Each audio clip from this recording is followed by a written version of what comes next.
Okay, this is a teaching from the book of Yasher. This is the book of Yasher. It's one of the extra biblical books. And the teaching that I'm reading from is Yasher 7, verse 23 is where I'm going to start. And it says, and Cush, the son of Ham, the son of Noah, took a wife in those days in his old age.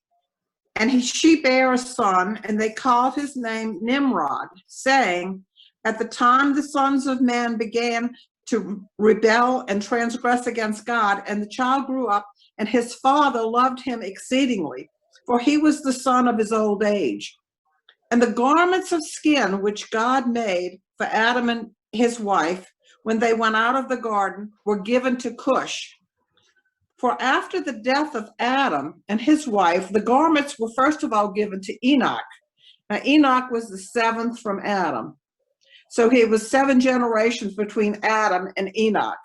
And then Enoch had a son, and then another son. He had another son, and then there was Noah. So I think Enoch was Noah's either grandfather or great-grandfather. I'll have to go back and look at that. But basically, we're talking about the garments here, the garments that God made out of the animals. Now, the important thing is that when they sinned, they knew that they were naked.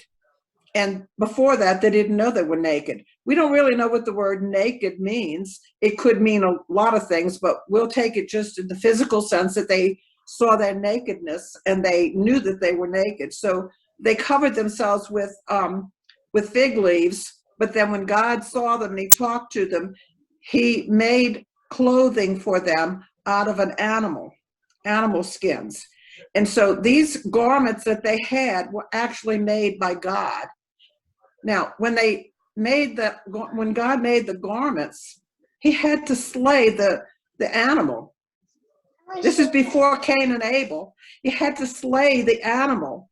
And when he slew the animal, I guess that's the correct word, that was the first sacrifice. That was the first animal sacrifice. And so at that point, God was showing them that the sacrifice was important for the remission of sin, because we know the Bible tells us that without the shedding of blood, there is no remission of sin. So when Adam and Eve sinned, that's when the first death occurred in the Bible.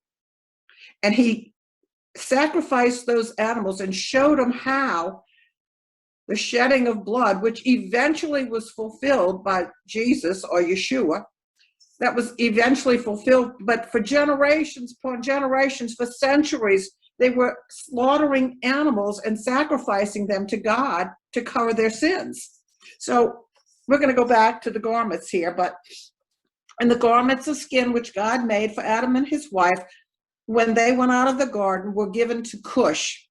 For after the death of Adam and his wife, the garments were given to Enoch, the son of Jared.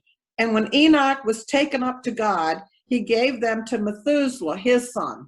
Now, Methuselah was a good man, and he lived to be 969 years old.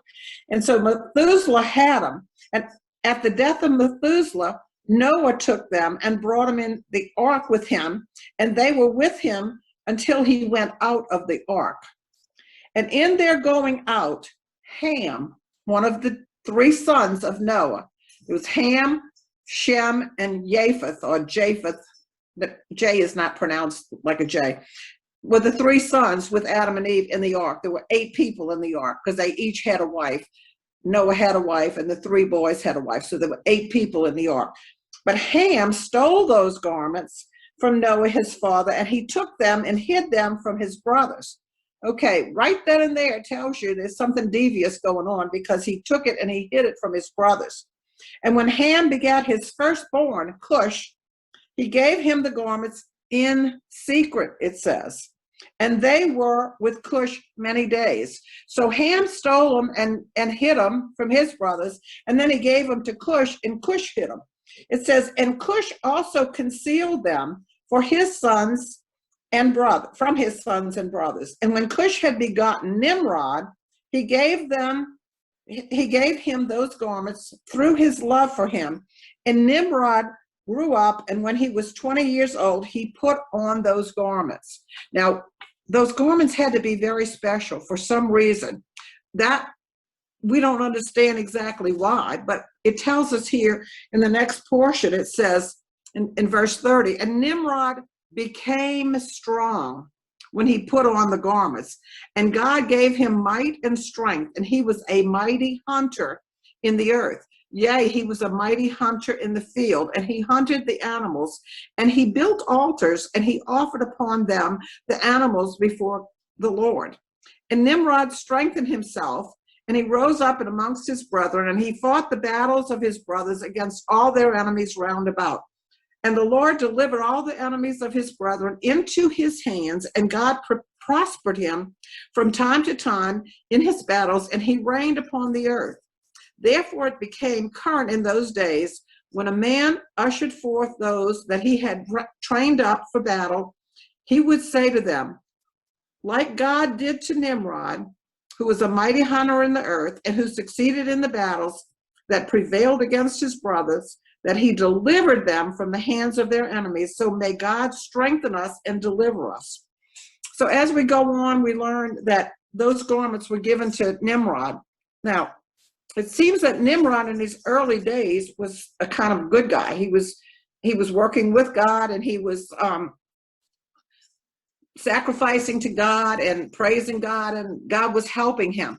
But as we continue on learning about this, we're going to find out a little bit more about Nimrod and how he became, it said he became a Nephilim.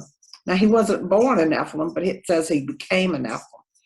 And so that's just a short teaching on the garments and what happened to them. And we don't know, it doesn't tell us anymore in these books or in the Bible anything more about the garments. But it's an interesting thing.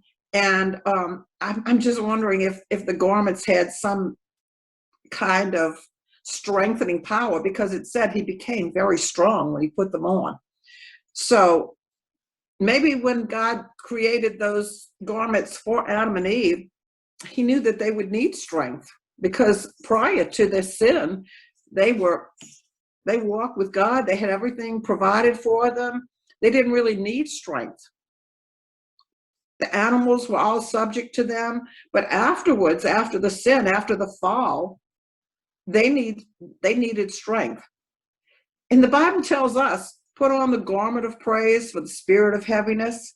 In other words, if you're heavy and bow down, we can put on the garment of praise, which is that we begin to worship God and we begin to praise him, and it lifts us and it strengthens us. So maybe the garments are significant in that sense, that we become stronger when we put on certain garments. It also tells us that God put on the robe of righteousness. He took our sin upon himself, and upon us was put the robe of righteousness. So garments are sometimes important, and this is just a little small teaching on the garments, and hope you enjoyed it. Thank you.